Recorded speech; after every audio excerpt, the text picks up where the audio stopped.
그러므로 빌라도가 밖으로 나가서 그들에게 말하되 너희가 무슨 일로 이 사람을 고발하느냐? 대답하여 이르되 이 사람이 행악자가 아니었더라면 우리가 당신에게 넘기지 아니하였겠나이다. 빌라도가 이르되 너희가 그를 데려다가 너희 법대로 재판하라. 유대인들이 이르되 우리에게는 사람을 죽이는 권한이 없나이다. 하니 이는 예수께서 자기가 어떠한 죽음으로 죽을 것을 가리켜 하신 말씀을 응하게 하려 함이로라. 이에 빌라도가 다시 관정에 들어가 예수를 불러 이르되 네가 유대인의 왕이냐? 예수께서 대답하시되 이는 내가 스스로 하는 말이냐 다른 사람들이 나에 대하여 내게 한 말이냐. 빌라도가 대답하되 내가 유대인이냐? 내 나라 사람과 대제사장들이 너를 내게 넘겼으니 네가 무엇을 하였느냐? 예수께서 대답하시되 내 나라는 이 세상에 속한 것이 아니니라. 만일 내 나라가 이 세상에 속한 것이었더라면 내 종들이 싸워 나로 유대인들에게 넘겨지지 않게 하였으리라. 이제 내 나라는 여기에 속한 것이 아니니라. 빌라도가 이르되 그러면 네가 왕이 아니냐? 예수께서 대답하시되 내 말과 같이 내가 왕이니라. 내가 이를 위하여 태어났으며 이를 위하여 세상에 왔나니 곧 진리에 대하여 증언하려 함이로라. 무릇 진리에 속한 자는 내 음성을 듣느니라. 하신대 빌라도가 이르되 진리가 무엇이냐? 하더라. 이 말을 하고 다시 유대인들에게 나가서 이르되 나는 그에게서 아무 죄도 찾지 못하였노라. 안녕하세요. 산정목교회 여러분, 하나님께서 은혜 주시는 귀한 날입니다. 이날 주님께서 주시는 말씀으로 더욱더 힘을 내실 수 있는 저와 여러분들 다 될 수 있기를 소망합니다. 오늘 본문을 여러분들께서 읽어보셨습니다. 이 본문은 예수님께서 신문 받으실 때 내용인데 이 중에서 정말 중요한 내용들을 담고 있고 오늘 주제에 부합하기에 그래서 이 본문을 선택을 하게 되었습니다. 여러분께서는 이 본문을 읽으시면서 어떤 생각이 드셨습니까? 그리고 이 본문에 대한 제목을 어떻게 지어보셨습니까? 저는 이 본문의 내용이 제한속죄에 관련된 내용이고요. 그리고 제한속죄, 우리에게 주신 선물, 진리라는 그런 제목을 한번 붙여보았습니다. 튤립에서 제3교리는 Limited and Particular Atonement라고 해서 제한적이며 특별한 속죄입니다. 구원을 위해 아무것도 할 수 없는 전적으로 타락하고 완전히 무능한 죄인인 사람들을 위해서 하나님의 독생자이신 예수님께서 이 땅에 오셨습니다. 그리고 하나님만이 베푸실 수 있는 제한적이며 특별한 속죄의 효과 중 하나가 진리입니다. 정확히 말하면 진리의 회복입니다. 이 진리는 자신의 백성에게 베푸신 특별한 사랑의 내용이기도 합니다. 더 깊은 묵상을 위한 주안점을 우리가 생각해 봅니다. 38절에 보시면 진리에 대하여 증언하려 함이로라 라는 예수님의 말씀이 있습니다. 이 본문은요, 예수님께서 빌라도의 신문을 받으실 때의 내용으로 유대인들 가운데 지도자들이 예수님을 로마의 힘을 빌어서 죽이고자 애를 쓰는 상황임을 파악한 빌라도는 예수님에 대해서 이상하게 생각합니다. 세상의 기준으로 보았을 때는요, 자기 목숨이 달려 있잖아요. 그런 상황인데 로마의 반역죄로 잡혀온 예수라는 인물은 자신의 무죄를 항변하거나 살기 위해 애를 쓰지 않는 모습을 보이고 있습니다. 빌라도는요, 자신이 경험한 많은 반역자나 죄수들 가운데 가장 이해할 수 없는 인물이구나 라는 것을 깨달았을 겁니다. 의아해하는 총독 빌라도에게 예수님은 두 가지 중요한 말씀을 하십니다. 오늘 본문에서 분명히 나라라는 내용들을 말씀을 하시고요, 또한 진리라는 말씀을 하십니다. 그러니까 나라하고 진리라는 것은 굉장히 중요한 단어이자 또한 예수님의 이 단락에서의 말씀에 따르면 이 진리와 나라는 구별할 수 없는, 떼어놓고 생각할 수 없는 것이라는 것을 알 수가 있습니다.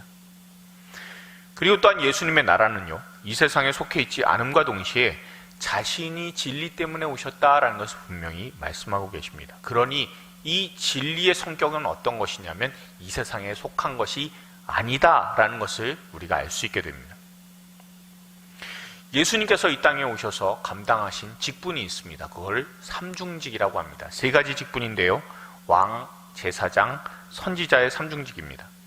그런데 우리가 살펴보고 있는 이 튤립에서는 예수님의 사역에 대해서 왕, 선지자, 제사장 순서가 아니라 제사장, 선지자, 왕의 순서로 진행을 하게 됩니다. 이유는 예수님의 제한 속죄에 대해서 우리가 대속죄일에 관련된 레위기서 16장을 우리가 먼저 한번 생각을 해봤고, 그리고 그 다음 이어지는 것이 바로 그 레위기서 16장의 내용에 부합되면서 같이 연결이 되는 예수님의 대제사장직에 대해서 우리가 묵상해 보았습니다. 그리고 그 대제사장직을 통해서 우리가 회복하게 된 것이 하나님과의 화목이라는 것이었었습니다. 그리고 나중에 우리가 예수님의 그 삼중직 가운데서 왕으로서 오신 예수님을 가장 마지막에 하는 게 조금 더 낫겠다 싶어서, 그래서 제사장, 선지자, 왕의 순서로 이렇게 나아가고 있습니다. 우리는 보통 죄를 지은 사람이 잃어버린 것을 부수적인 것이나 혹은 그 결과만 자주 생각하게 됩니다. 사람이 죄를 지었는데 뭘 잃었느냐라고 한다면 뭐 여러 가지 생각할 수가 있잖아요. 그런데 가장 중요한 것은 하나님을 잃었다라는 겁니다. 하나님을 잃었다라는 것은 하나님과의 관계가 파괴되었습니다. 하나님과의 관계가 파괴되니까요, 더 이상 화평, 화목은 없습니다. 삶 가운데 화평, 화목이 없으니까 늘 불안합니다. 그리고 사람의 삶 가운데서 진리는 사라지게 되었습니다. 그러나 진리이신 예수님께서 이 땅에 참 사람으로 오셨고요, 사람이 살아갈 수 있는 참된 길인 진리의 길을 걸을 수 있도록 해주셨습니다. 제가 예전에도 말씀드린 것 같은, 주일날은 안 한 것 같아요. 다른 기도회 때나 아니면 수요 예배 때 말씀드린 예화인 것 같은데 다시 한번 소개합니다. 어느 눈보라가 치는 추운 겨울날에 한 농부가 창문을 작은 막대기로 두드리는 듯한 소리를 들었습니다. 톡톡톡톡 두드리는 소리예요. 그 소리를 듣고 밖에 나가보니까 아무도 없었습니다. 다시 들어와서 추위에 온몸을 녹이느라 벽난로 앞에 있는데 또 소리가 들렸습니다. 그래서 또 나가봤더니 아무것도 없어요. 그래서 다음번에는 내가 불을 끄고 한번 확인해 보리라 생각을 했습니다. 그래서 이번에는 소리가 날 때 불을 한번 꺼봤어요. 근데 여전히 소리가 나는 거예요. 그래서 가만히 살펴보니까, 그러니까 참새 두서너 마리가 이렇게 나타나서 그 창문을 통해서 온기가 이렇게 느껴지잖아요. 그러니까 안으로 들어오려고 부리로 쪼아대는 그런 모습을 확인하게 되었습니다. 그래서 창문을 열어서 참새들이 들어오도록 문을 열어줬는데 참새들이 안 들어오는 거예요. 그럼 어떻게 하면 저 참새들이 이 추운 겨울 밤에 눈보라도 혹독하게 내리치는데 저 참새들을 살릴 수 있을까 해서 창틀 그쪽에서부터 이렇게 미랄들이나 이런 곡식들을 좀 놨어요. 그래서 그거를 쪼아 먹으면서 안으로 들어올 수 있도록 그렇게 했는데 여전히 참새는 안으로 들어오지 않더라는 겁니다. 그래서 너무 춥고 눈보라도 강해서, 그래서 어쩔 수 없다라고, 한참을 기다렸는데도 안 들어오니까 어쩔 수 없다고 창문을 도로 닫았습니다. 그리고 이 추운 겨울날에 얼어 죽을 그 참새들을 생각하니까 참 가벼운 생각이 들었습니다. 그리고 나서 이렇게 생각을 했답니다. 내가 참새라면 본보기를 보여서 저 참새들에게 들어오도록 해서 그 생명을 구할 수 있을 텐데 라는 그런 생각이 듦과 동시에 참 사람이 되셔서 사람 가운데로 찾아오셔서 사람과 함께 사신 예수님에 대해서 감사할 수 있게 되었다고 합니다.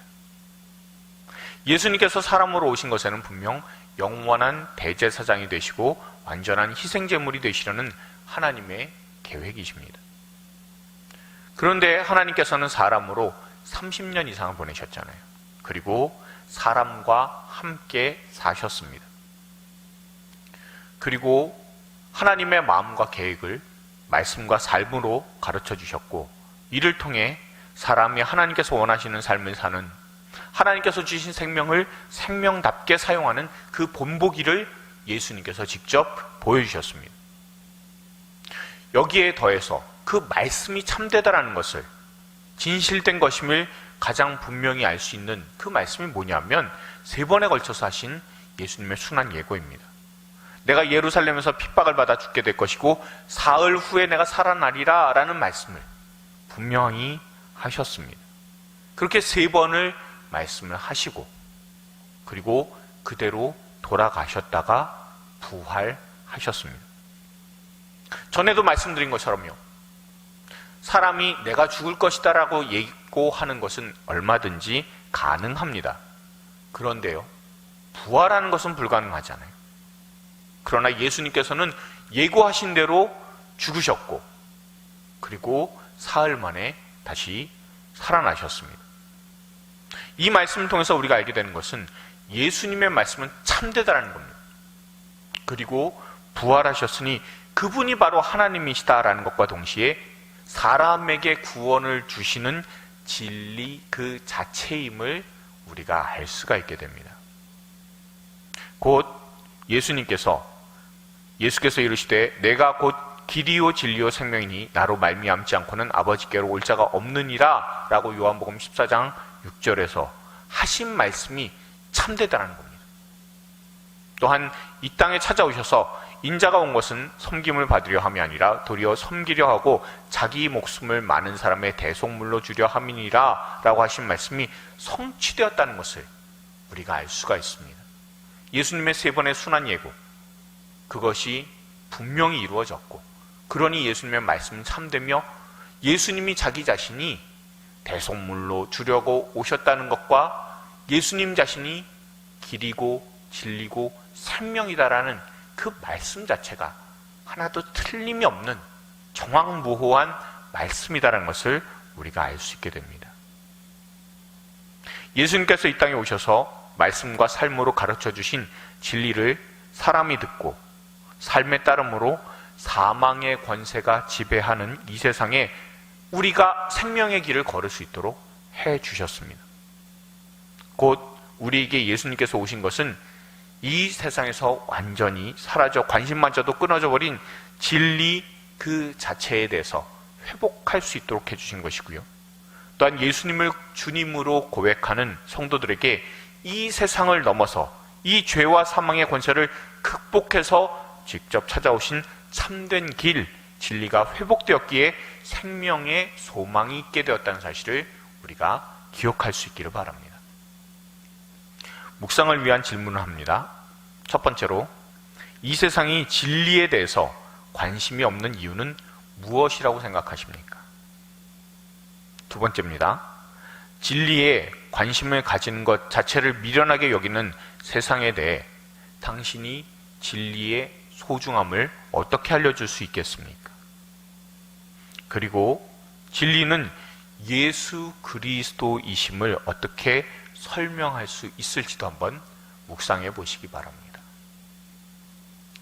예수님께서 이 땅에 오셔서 그래서 사람들에게 말씀하시는 것뿐만이 아니라 삶으로 그 말씀 그대로 살아내셨고, 그러니 그 모든 가르침이 참된 것임을 우리에게 보여주셨으며, 그리고 선지자적인 그런 삶을 사심으로 말미암아 우리가 생명의 길을 갈 수 있도록 해주셨습니다.